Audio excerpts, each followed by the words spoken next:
Oke, selamat malam semuanya, kembali lagi bersama saya, founder rekan santri garis lucu, dan saya Muhammad Arif Heriansah selaku pimpinan siap ketua, selaku partner saya yang akan menemani kita selama kurang lebih 30 atau 60 menit ke depan dalam podcast yang bertema jatuh cinta dengan partner sendiri di organisasi.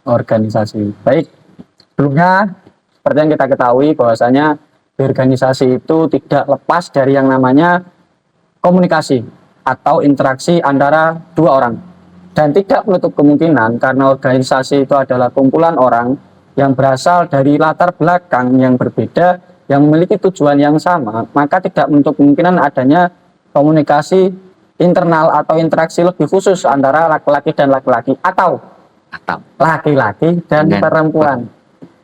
Itu yang akan kita bahas. Nah, sekarang pertanyaannya, kalau seperti itu, maka tidak menutup kemungkinan juga adanya interaksi lebih, baik itu di forum atau di luar forum, antara laki-laki dan perempuan, hingga menyebabkan mereka dekat, baik secara tim atau secara personal.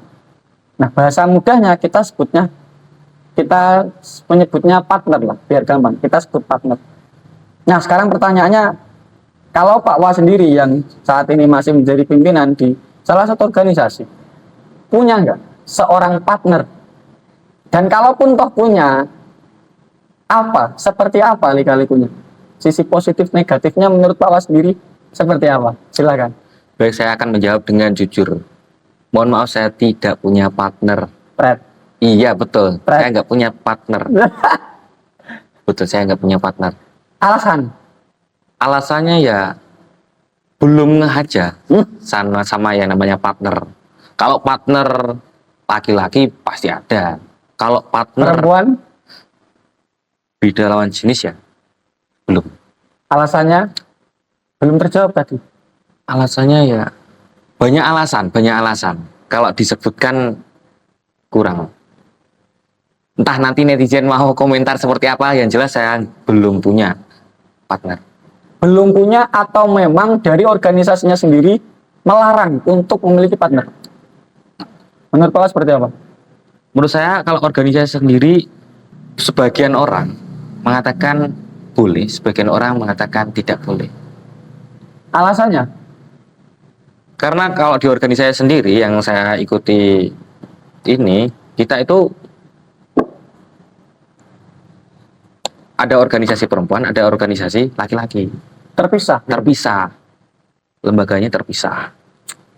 Walaupun toh dalam pelaksanaannya di lapangan, teman-teman ataupun kita praktik di lapangan ini selalu kerjasama. Entah di luar sana seperti apa yang terjadi, ada yang menganggap itu sah dan ada yang menganggap tidak diperbolehkan. Seperti saya dulu ketika berproses di bawah, itu sangat dilarang betul. Ketika lawan jenis dalam satu forum kemudian terlalu berdekatan, ini sangat dilarang. Senggol-senggolan nggak boleh. Satu. Karena kita kan santri ya kan. Oh iya. Kita santri. Siap. Oke, seperti itu. Kalau emang nggak punya partner, katakanlah seperti itu ya. Tapi kalau menurut Pak Was sendiri selaku pimpinan organisasi, pasti tahu lah ya, kalau kondisi di bawah, teman-teman di bawah pasti tidak akan pernah lepas. Mungkin tidak secara mayoritas, tapi pasti ada. Karena tidak menutup kemungkinan ketika organisasi itu berisi laki-laki dan perempuan tanpa memandang jenis kelamin dan gender, katakanlah, pasti ada 1-2 orang yang menjadikan lawan jenis mereka sebagai seorang partner. Entah itu urusan organisasi atau urusan personal. Nah, sekarang pertanyaannya, kalau menurut Pak sendiri itu ada nggak sih lika-likunya atau dampak positif negatifnya lah? Positifnya seperti apa dan negatifnya kalau kita punya partner lawan jenis di organisasi seperti apa? Saya katakan setiap kejadian pasti ada dampak positif dan negatif. Tergantung bagaimana orang tersebut mengkaji atau mendalami sebuah kejadian. Belajar dari pengalaman. Betul. Menurut saya ada dampak positifnya, terlebih adalah sebagai penyemangat.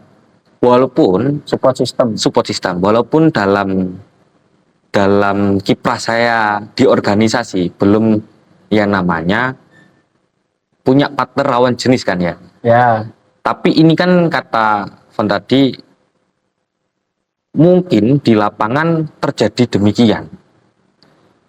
Menurut saya dampak positifnya ya penyemangat, karena tidak mungkin kita akan sendiri. Berjuang itu sendiri tidak mungkin. Pasti ada 2 orang atau lebih untuk mendukung sebuah kesuksesan. Karena partner yang baik selalu ada, walaupun dalam keadaan susah ataupun senang. mantap. Selain support system, apalagi dampak positifnya? Selain support system, meminimalisir konflik di internal organisasi. Maksudnya seperti apa? Kalau punya partner yang baik ini akan melengkapi kekurangan masing-masing. Artinya saling. Kamu kurang ini, aku bisa apa sih? Asia Aku kurang ini, kamu bisa apa sih? saling apa ya? Menutupi kekurangan satu sama lain. Iya, menutupi kekurangan satu sama lain. Dalam kondisi masalah yang sangat kisruh, ini tetap pada jalinan komunikasi yang baik. Walaupun dalam sebuah partner sering terjadi cekcok dulu, baru adanya titik terang.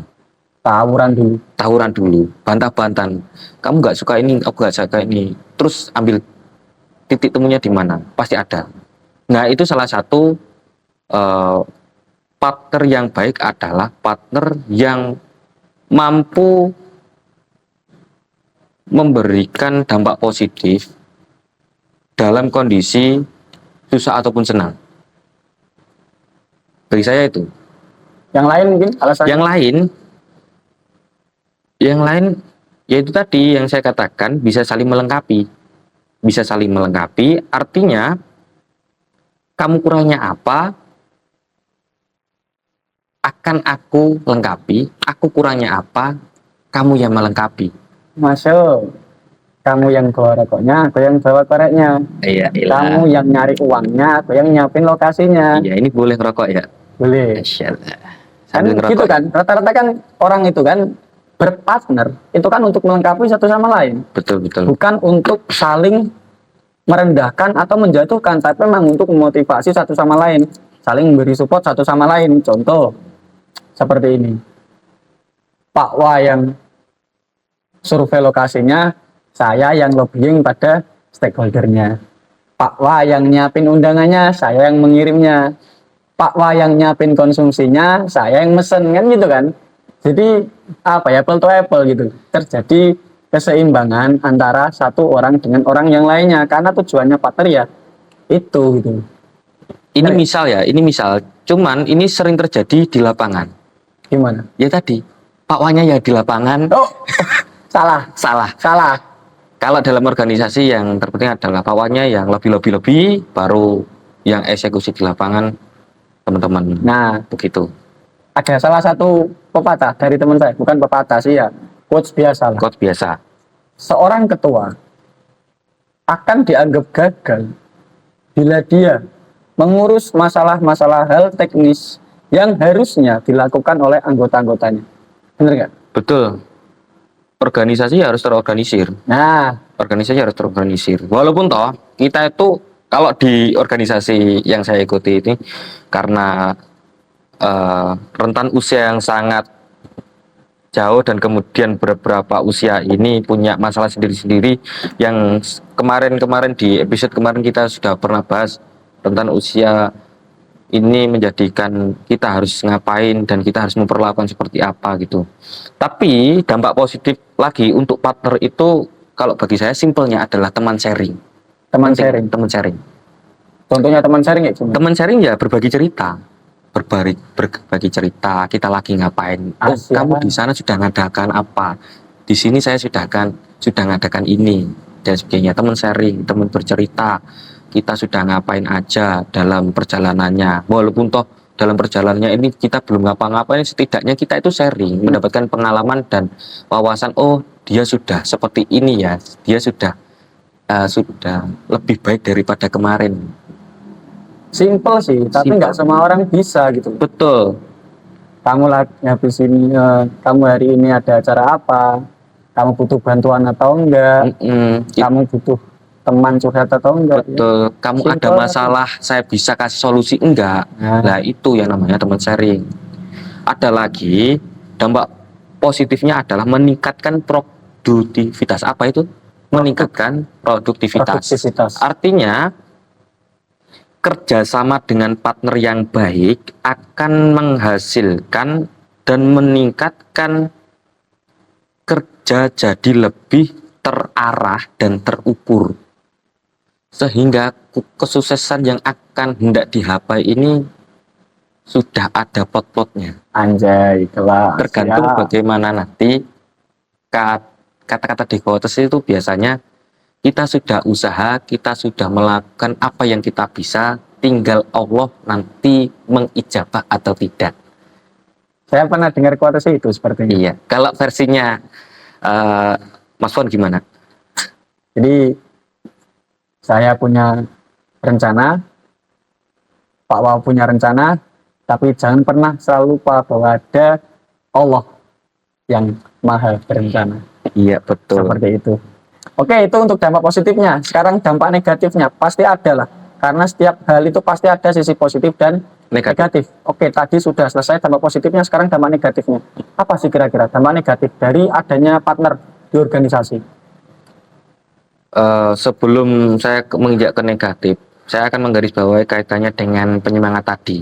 Ya. Penyemangat jangan si paling semangat, karena si paling semangat sangat berat. Merasa sendirian. Ya. Aku si paling ini, tapi tidak ada kawan. Siap. Itu. Dampak negatifnya adalah kurang profesional. Artinya bisa jadi batas antara urusan organisasi dan pertemanan jadi kabur. Dan sehingga sulit membedakan kapan harus serius dan kapan bisa bercanda. Artinya dalam berpartner itu terkadang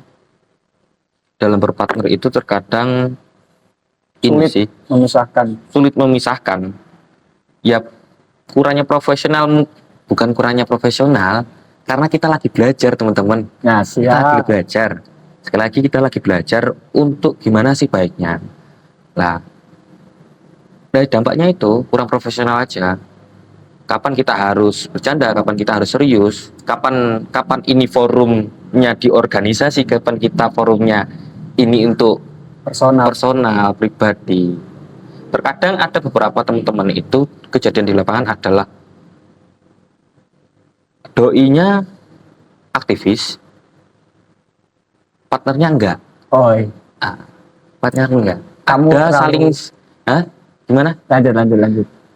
Ya gitu, doinya aktivis, partnernya enggak. Kemudian ada lagi dalam satu organisasi mereka berpartner, saling support, gini cek dulu, terus titik temu terangnya kita nanti melakukan ini ya, gitu. Selalu berawal ketidakprofesionalan, kurang profesional. Ada lagi itu malu memberikan kritikan karena sudah terlalu dekat memberi kritik atau memasukkan hal-hal sebetulnya ini baik, cuman terlalu kasar untuk diterima gitu loh. Tapi harusnya memang menurut Pak bagus nggak sih kita terbuka dalam hal apapun, itu bagus nggak sih? Bagi saya soalnya enggak kan ya. Kalau ya waktu rapat gitu, saya ketemu sama Pak Wah belum mandi, Pak Wah belum makan. Iya. Saya bilang kan, Pak Wah mandi dulu. Kan nggak enak kalau dia kayak babi. Kan nggak mungkin ngomong gitu. Sebetulnya fakta, cuman kan nggak enak. Kan ya nggak etis. Dalam artian keterbukaan itu bagus nggak sih? Saya ngomong kayak gitu. Contoh lagi, ketika ada perempuan yang mohon maaf, saya nggak body shaming. Contoh katakanlah, betul. ada perempuan yang jelek gitu kan. Iya, terus berangkat kita rapat atau berangkat acara lah. Benar. Dia belum mandi, dia kita belum makan, kurus kan otomatis. Terus saya bilang, mandilah. Enak kan dilihat. Kayak babi kan, nggak mungkin ngomong kayak gitu kan. Sebetulnya kalau sudut pandang saya. Tergantung sudut pandang. Artinya kalau kita seperti itu atau kejadian seperti itu harus punya etika berbicara dan etika. Nggak boleh berarti. Iya nggak boleh, Oh, nggak boleh. Terlalu menyakiti. terlalu. Terlalu menyakiti. Kita perhalus saja. Barangkali kalau face to face nggak apa-apa lah, saling ngingetin kan ya, saling tadi. Cuman kalau di hadapan umum nggak etis. Sebetulnya Tapi kritik Perlu. yang benar itu memang seperti itu sih. Dalam artian, kalau Pak Wah memang mau mengkritik saya, betul. jangan di hadapan umum. Jangan di hadapan umum. Bener nggak? Setuju Betul, nggak? saya akan sepakat. Jadi jangan mengkritik anggotamu ataupun pengurusmu ketika di hadapan umum. Ya lakukanlah secara pribadi, face to Lakukan face, di warung face-to-face. kopi, di Iya. sekret, dimanapun lah itu. Karena itu akan mengganggu Mental mental yang kamu kritisi dan mental semua di kalangan umum akan menyangkut apapun itu. Ada lagi apa kira-kira? tidak Selain itu? objektif. Maksudnya? Artinya keputusan yang diambil bisa jadi kurang objektif karena lebih banyak dipengaruhi oleh perasaan dan pertemanan daripada pertimbangan profesional. Contoh, walaupun saya belum mengalami, saya dekat dengan ini, kemudian Contoh, langsung sebut Oh, nama iya, aja nggak apa-apa. Jangan si A, B, C, hanya langsung sebut nama. sebut nama Siti, Nadia. Siti, Nadia, terus apa lagi? Ya satu aja terserah. satu, Nadia. Jangan sebut semua, satu aja. Anggap aja Pak O punya partner nih satu. Punya Terserah partner, siapa. cewek atau cowok? Cewek, nggak mungkin partner cowok apa, ini nggak jelas. Partner cewek. Kayak sensei kamu enggak. Terserah, sebutkan satu. Contoh, Nama, Ria, terserah. Ria, contoh Ria. Ria, Iya, Ria, contoh. Ria, perempuan Ria nggak ada. Kocak Ria. Ria aja. Ganti aja Ria. Siapa ya? Nama yang keren itu. Nikita. Cewek, Nikita. Rian. Nikita. Ini kita aja ya. Pak Contoh Wah punya Nikita. partner namanya Nikita. Oke, nanti kedepannya kita bahas itu. Iya. Lanjut. Nikita, si Gimana paling menurut Pak Nikita. Wah? Kenapa bisa dikatakan dampak negatif dari punya partner itu nggak objektif? Kenapa? Ya itu terlalu terbawa dengan perasaan. Contoh si partner ini, contoh Yura lah. Yura ngomong ke saya, Nikita, jangan Nikita. Kirain Yura. Sampai kedepannya Nikita terus. Nikita. biar enak. Ya Oke, udah Nikita. Nikita bilang ke saya, baiknya gini loh. Jangan gini. Artinya dia selalu komunikasi gimana ya, komunikasinya selalu membuat perasaan ini melakukan hal yang seharusnya ini saya lakukan baik ini akan terhalang gitu loh. Terus Tapi- kemudian egonya jadi main. Dia inginnya ini, terus saya juga harus ngelakuin ini. Gitu. Tapi Secara kalau itulah- alasannya emang karena tidak objektif, karena terlalu mengedepankan perasaan, betul. bagaimana dengan seorang perempuan yang memang pada hakikatnya itu berbeda dengan laki-laki? Bukan hakikat sih, pada umumnya mungkin. Iya. Kalau laki-laki itu kan lebih mendahulukan akal Logika. daripada perasaannya, Dari logika. perasaan. Nah, kalau perempuan kan sebaliknya, lebih mendahulukan perasaan daripada akalnya. Nah, sekarang pertanyaannya bagaimana mungkin ada seorang perempuan yang pernah berpartner dengan laki-laki, dia tidak melibatkan perasaannya sama sekali. Bukankah itu mustahil? Gimana menurut Pak Wah? Sangat sulit dijawab. Ili Nikita. Ini. Gimana? Kan nggak mungkin nggak melibatkan perasaan. Nikita ya ini. Nikita jadi perasaan. Nah, ini kita Pak Wah punya partner namanya Nikita. Nikita. Itu kan nggak mungkin kalau nggak Mungkin. melibatkan perasaannya. Karena memang perempuan didesain seperti itu. Desain seperti itu perasaannya. Terus kemudian perempuan ini ngomong bla bla bla bla bla lah, akhirnya terus kemudian nggak jadilah keputusan objektif yang wis gitu aja lah ya. Nah, gitu aja lah. Pertanyaan ya tidak terjawab. Silakan kalau mau. Iya, silakan nanti kalau mau komen ya. Saya tadi di awal bilang nggak punya partner, kemudian wah kok bahas perasaan gimana ya. Jadi setelah tidak objektif itu adanya kekurangan. Apa? Artinya gini, Ketergantungan apa? adanya ketergantungan. Bisa muncul ketergantungan di mana satu pihak terlalu mengandalkan yang lain untuk menyelesaikan tugas atau membuat keputusan. Ini sering. Jadi saya sering. Saya itu punya partner. Saya anggap ini partner semua ya. Oke, Pengurusan nggak saya itu apa-apa, ambil contoh pengurus kita aja nggak apa-apa. pengurus saya itu saya anggap partner semua. Ya. Sehingga saya terlalu membebankan tanggung jawab ini pada pengurus. Karena ya bagi saya tupoksi dan hak dan wewenangnya itu sudah seharusnya dikerjakan mereka. Ya saya sebagai ketua ya mengenyahkan atau gimana, memanggakan atau gimana ya mempersilahkan. Ayolah, ini tanggung jawabmu, ini hak dan wewenangmu sebagai sekretaris, contoh bendahara, contoh waka-waka. Kalau di organisasi itu ada gitu, ada departemen-departemen.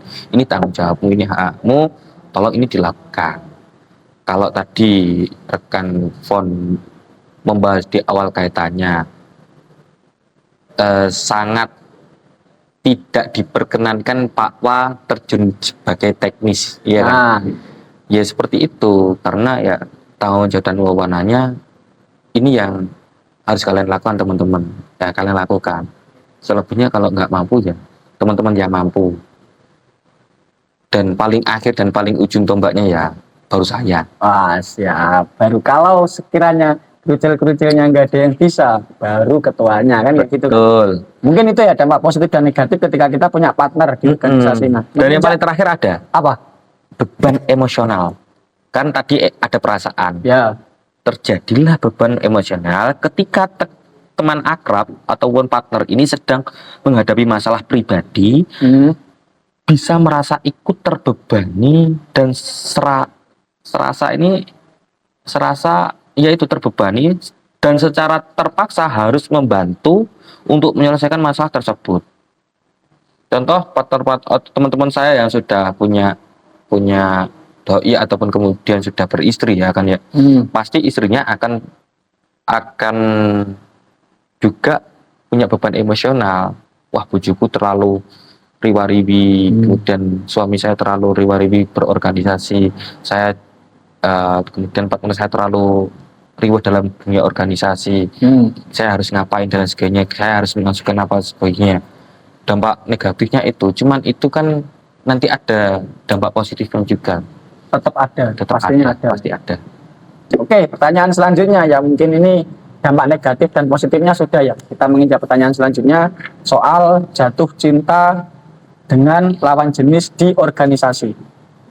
Gimana menurut Pak Wah? Jatuh cinta dengan lawan jenis di organisasi itu seperti dua sisi mata uang. Maksudnya seperti apa? Sisi satu, jatuh cinta bikin suasana di organisasi jadi seru dan penuh semangat. Bayangan aja, tiap kali ada rapat atau kegiatan organisasi, ada rasa semangat lebih karena bertemu partnernya. Oke. Nah, itu mengakibatkan ada rasa semangat yang lebih sehingga menimbulkan rasa spesial. Di sana ada ini, aku harus berangkat. Kenapa berangkat acara ya? Karena jadian. Biasanya gitu. Tapi ada sisi lain itu cinlok di organisasi juga bisa jadi tantangan. Alasan utamanya karena batas antara urusan pribadi dan profesional jadi lebih susah dijaga. Misalnya kalau ada masalah pribadi bisa kebawa ke urusan organisasi, atau kalau hubungan berakhir kurang baik, situasi jadi canggung dan bisa ganggu kinerja serta suasana kerja di organisasi, jadi tidak profesional. Saya kasih contoh di lapangan ya, sering yang terjadi di organisasi yang saya alami ya, seperti teman-teman di lapangan itu ketika cinlok, jatuh cinta pada seseorang lawan jenis itu di awal-awal ya kepo, di awal-awal ya semangat, di sana ada dia harus ada saya, di mana ada dia harus ada saya. Anjak. Awal-awal gitu, kalau nggak dalam perjalanannya nggak baik, terus ada putus lah, katakanlah putus. Ya. Kemudian dalam katakan putus ini nanti ada dua, move on dan tidak bisa move on. Yang move on, kalau yang move on ini ya sudahlah, nggak apa-apa. Sudah nggak apa-apa. Cuman ada bencinya, ada tidaknya. Bencinya seperti ini. Ya ketika nanti berorganisasi itu sudah pernah ada hubungan, kemudian jatuh cinta, kemudian setelah jatuh cinta ada pertikaian, kemudian putus. Setelah putus dia ada di sana, aku nggak jadi ke sana karena ada dia. Jadi gitu balikannya yang tadi. Kemudian yang sudah move on ya biarlah. Kalau ada positifnya kita saling bersaing dalam urusan kebaikan. Kira-kira kamu nanti jadi apa, aku jadi apa gitu. Nah, dan semoga kita bisa bertemu di waktu yang tepat. Barangkali bukan belum jodoh, masih parkir kata orang-orang. Ya semoga lah kita bisa bertemu di waktu yang pas. Aku pas sukses, Iya. kamu pas pegatan kan gitu kan. Jadi gini teman-teman, jatuh cinta di organisasi bukan hal yang salah, tapi perlu hati-hati. Tapi memang pada dasarnya setahu saya ya, organisasi manapun itu baik organisasi yang agamis ataupun tidak, ya yang umum lah. Itu setahu saya tidak ada larangan dalam mencintai, itu nggak ada. Kan Islam sendiri itu nggak pernah melarang kita untuk mencintai satu sama lain. Kalaupun toh kita mau pakai dalil wala taqrabuz zina, itu bukan batasan mencintai. Itu batasan untuk kita tidak melakukan zina. Betul. Dan itu beda. Karena memang kita diciptakan berpasang-pasangan, ta'arufu, saling mengenal. Hanya saja yang perlu kita ketahui adalah batasannya. Kan itu poin intinya. Jadi selama kita tahu batasan, mau suka atau enggak, mau cinlok atau enggak, toh pada akhirnya ya kita banyak kan yang akan menikahi dengan partner kita sendiri kan, seperti itu kan. Tapi yang jelas ya tahu batasannya kan, seperti tahu batasannya dan perlu berhati-hati.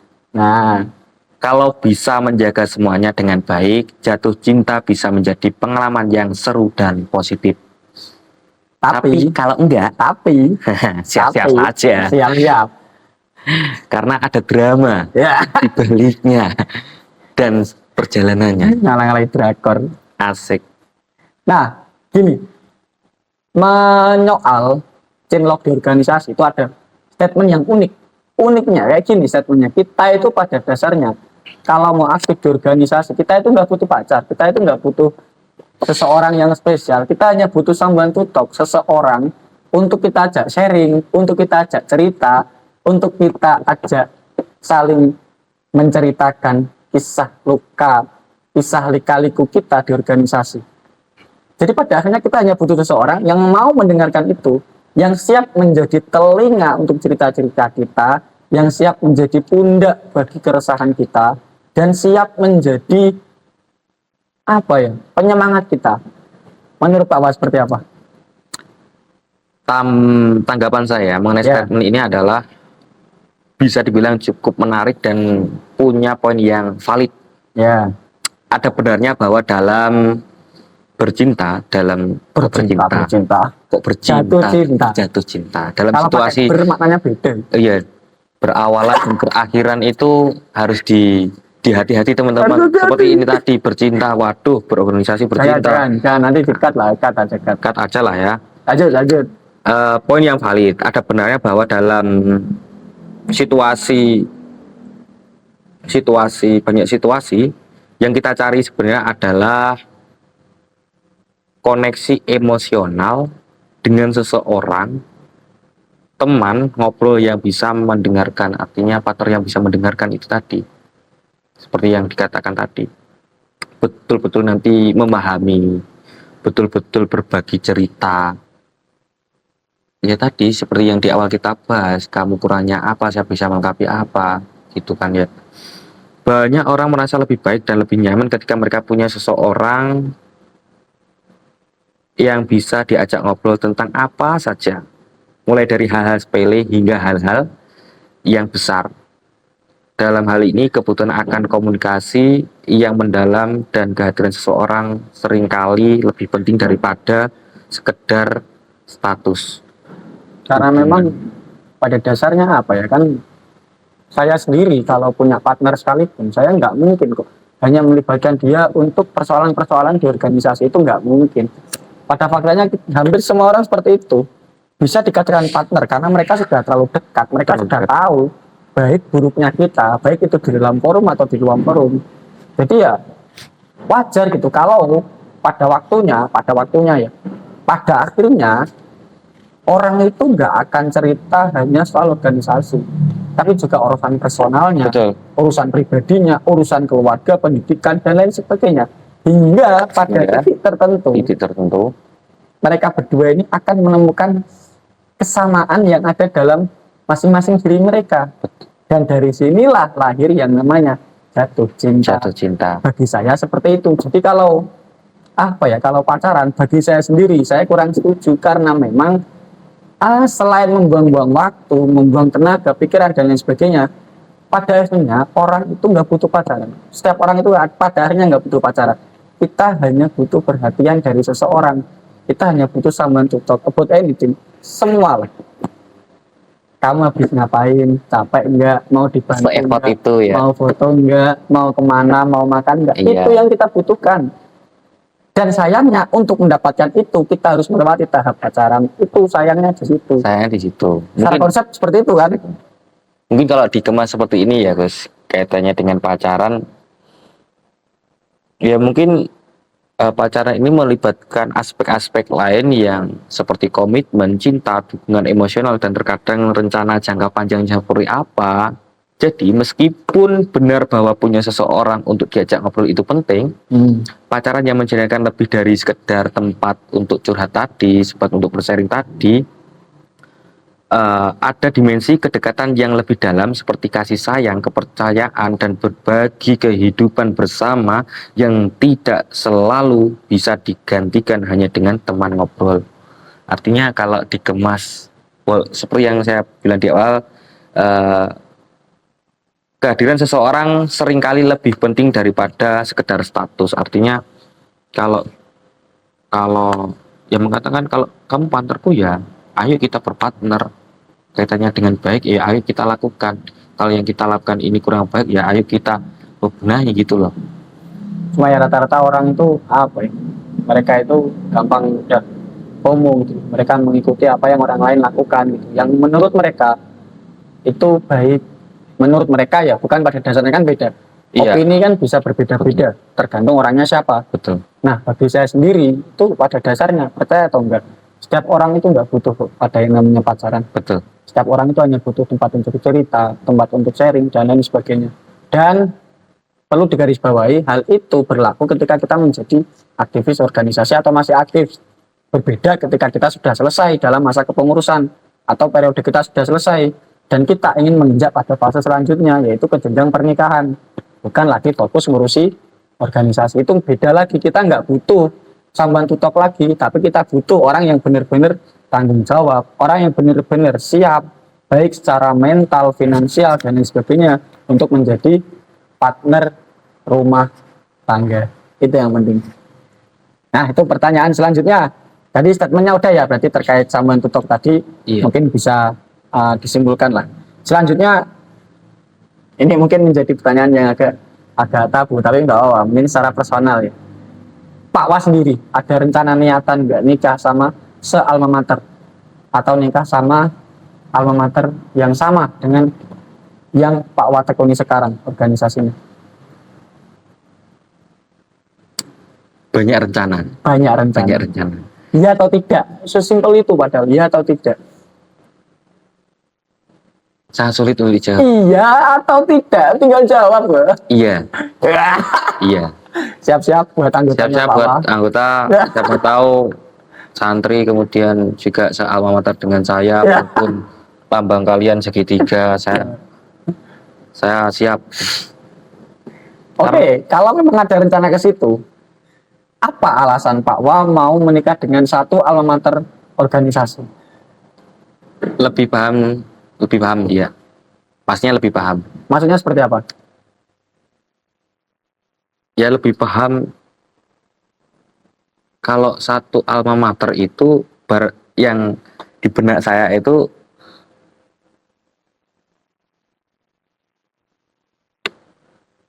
punya pengalaman dan nilai-nilai gitu loh yang sama. Dulu berjuangnya gini-gini, kalau kita sekarang masih aktivis, masih bergelut di organisasi, nantinya mungkin barangkali Nah. saya masih berproses di organisasi-organisasi lain, barangkali akan memaklumi bahwasanya kondisi saya ini sedang ini, pasti paham. Terus dia harus ngapain, pasti paham. Ada siap. konektivitas lah. Ya, jatuh cinta di organisasi emang begitu indahnya sih. Kalau menurut saya, nggak tahu kalau Pak Wat. Tapi saya sendiri juga ada kok rencana niatan. Meskipun ya, semakin orang paham tentang kita, semakin dia tahu kekurangan kita, biasanya semakin dia tidak akan lagi jatuh cinta dengan kita. Karena biasanya orang itu akan cinta dengan orang yang sesuai dengan keinginannya, sesuai dengan kebutuhannya. Saya butuh seorang yang seperti ini, berarti saya akan mencintai orang yang seperti ini. Jadi ya ada feedback lah bagi dia, kenapa dia harus suka dengan orang ini. Mungkin itu ya. Pertanyaan terakhir, nah ini pesan buat teman-teman yang sudah terlanjur cinlok sama partnernya sendiri di organisasi apa kira-kira pesan dari Pak Wah? Pahami batasan, berhati-hati, jaga profesional, jangan menutup diri, pahami resiko. Ya mungkin itu ya statement terakhir. Ada yang lagi, Ada lagi apa? tapi ini sulit. Apa? Tahu mana prioritas. Tahu pada prioritas. Iya, ini sulit. Mau ngasih effort sebesar apapun, kalau bukan kamu prioritasnya, ya percuma kan? Percuma, teman-teman. Singkatnya kan kayak itu kan. Singkatnya Mau seperti kamu itu, memberikan teman-teman. apapun, ngasih waktu, tenaga, pikirannya, kalau kamu bukan prioritasnya, percuma. Iya. Mending pulang. Selalu ingat kata tukang parkir lah.